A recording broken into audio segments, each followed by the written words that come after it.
Bosa, hopi lugar que estava está viendo. Es lang que diz papi, não sabe, pero se bota dentro cai, bota mira progresso que está passando. Mita quer para 2026, ou já na final de 2025 acaba, e começo de 2026 nós estamos hopi nanta interessado para ter mais comércio.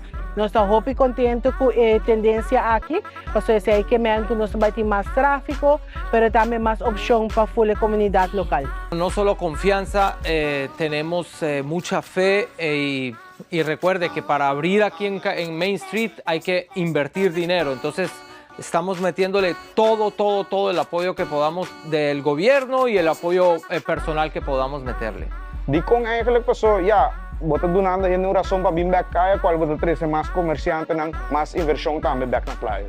A mim quer sempre que se o bem que produto correto, a pessoa tem uma maneira ou outra, não tem importância onde botar. A realidade dal que você a banda norte onde tem show e vamos dizer movimento mais, ainda quero um pouco mais experiência, um pouco mais que a cultura local, dus local que o governo conjunto com o comerciante na Dencaia. Você bota oferecer isso aí, lá é outra banda também, leuk, onde antes de verdade downtown e donar um pouco vida.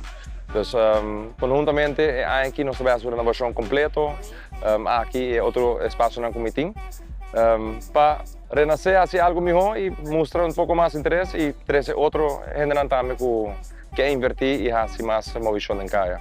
Nós temos que processo de um chance para crescer e chegar no seu máximo. Essa do nosso hobby mais emoção que nós está revivendo Caia. Dos mais comerciantes, mais ainda bem back, nós está vai reviver.